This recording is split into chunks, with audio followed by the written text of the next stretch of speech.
वाराणसी शहर, जिसे मोक्ष नगरी कहते हैं, कि सुबह हमेशा की तरह कोर्ट की चहल पहल से शुरू हुई। 14 नवंबर 2023 का दिन था।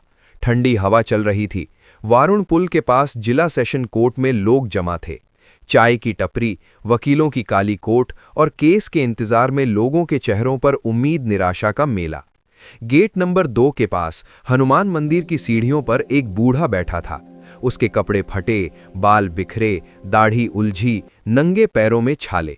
सामने पिटा हुआ एल्यूमिनियम का कटोरा, जिसमें कभी कोई सिक्का या फूल डाल देते। नए वकील उसे बाबा कहते, पुराने पागल समझकर नजरअंदाज कर देते।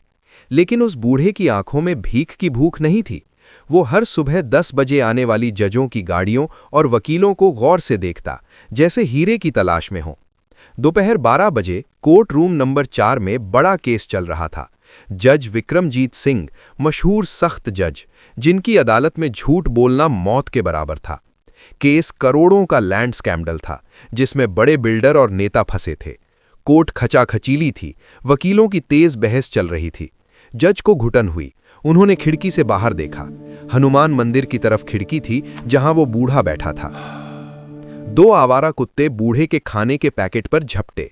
आम भिखारी तो लाठी उठा मारता, लेकिन इस बूढ़े ने अपना बचा खाना कुत्तों को दे दिया। फिर उसने अपनी धोती साफ की, कमर सीधी की, हाथ घुटनों पर रखे, गर्दन तनी। ये बैठने का ढंग आम आदमी का नहीं था। ये जजों या वकीलों जैसा था, जो सालों कोर्ट में बैठे हों। जज के दिल में शक पैदा हुआ। उन्होंने मेज ठपठपाई। वकील रुक गए। पेशकार, मंदिर की सीढ़ियों वाले बूढ़े को सम्मान से अंदर बुलाओ। कोर्ट में सन्नाटा छा गया। सब एक दूसरे की ओर देखने लगे। मीडिया वालों ने नोट्स निकाल लिए। हाई प्रोफाइल केस में भिखारी क्यों? 2 कांस्टेबल बाहर गए। बाबा, साहब ने बुलाया है। बूढ़ा बिना सवाल के लाठी उठाई, कांपते पैरों से चला। उसकी चाल धीमी मगर समझदार थी, सिर ऊंचा। कोर्ट रूम में घुसा तो फिनाइल की गंध और कागजों की खुशबू ने स्वागत किया। जज की कुर्सी देखकर उसने नमस्कार किया, जैसे वकील करते हैं। जज ने पूछा, आप रोज यहां बैठते हैं? बूढ़ा बोला, जी माय लॉर्ड। उसके लहजे में वकील की पहचान थी। जज कुर्सी से खड़े हो गए, प्रोटोकॉल के खिलाफ, पर रुक ना सके। आपका नाम? बूढ़े ने आंखें बंद की, फिर जेब से फटी प्लास्टिक की थैली निकाली। अंदर पुराना आईडी कार्ड और अखबार की कटिंग। आईडी पर लिखा, advocate Harishankar Upadhyay, bar council UP 1982। Cutting का हेडलाइन, गरीब किसान को हरिशंकर ने न्याय दिलाया। जज दंग रह गए। हरिशंकर, सीनियर बार के सीनियर एडवोकेट, लेजेंड। बूढ़ा बोला, अब मैं सिर्फ एक मुजरिम का बाप हूं माय लॉर्ड। सीनियर वकील खड़े हो गए। एक बूढ़े वकील पंडित रामेश्वर दयाल ने कहा, हरि भाई, तुम हो? हरिशंकर की आंखों से आंसू बहने लगे। बोले, क्या 2 मिनट बैठने की इजाजत मिलेगी? मेरी टांगें अब दलीलें नहीं उठा पाती। जज ने फौरन कुर्सी और पानी मंगवाया। हरिशंकर ने कहानी सुनाई। 2010 तक मैं इसी कचहरी का हिस्सा था।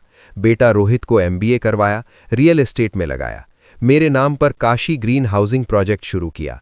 लोगों से एडवांस लिए, मगर जमीन झूठी थी। पुलिस आई तो रोहित ने सारे कागजात मेरे नाम कर दिए। पापा, आप बूढ़े हैं, कानून नरमी करेगा। मैं बाहर से सब ठीक कर दूंगा। मैं वकील था, जानता था धारा 420 और 406 की सजा, मगर बाप बन गया। कोर्ट में सारी जिम्मेदारी ले ली। 5 साल जेल, घर कुर्क, वकालत खत्म। 2016 में रिहा हुआ तो रोहित ने सब बेचकर दुबई भाग गया। मैं यहीं मंदिर पर बैठा न्याय का इंतजार करता। कोर्ट रूम में आंसुओं का सैलाब। जज की आंखें भी नम।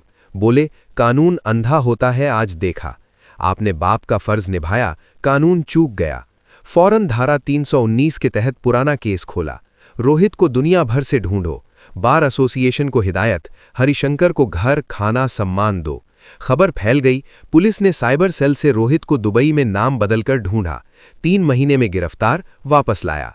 12 मार्च 2024, वही कोर्ट रूम। हरिशंकर अब काले कोट में, रोहित हथकड़ियों में। जज का फैसला, रोहित को धारा 420, 467 और माता पिता केयर एक्ट में 10 साल सजा, घर वापस, 50 लाख मुआवजा। रोहित ने पिता की ओर देखा। हरिशंकर बोले, मैंने क्लाइंट को माफ किया, बेटे को नहीं जो पिता की रूह मार दी। कोर्ट तालियों से गूंजा। शाम को हरिशंकर मंदिर गए। कटोरा गायब। लोग आशीर्वाद लेने आए। भिखारी की जगह तीर्थ बन गई। सीख, माँ बाप की मोहब्बत कुर्बानी है, बेवफाई का बदला कानून देता है, सच हमेशा जीतता है।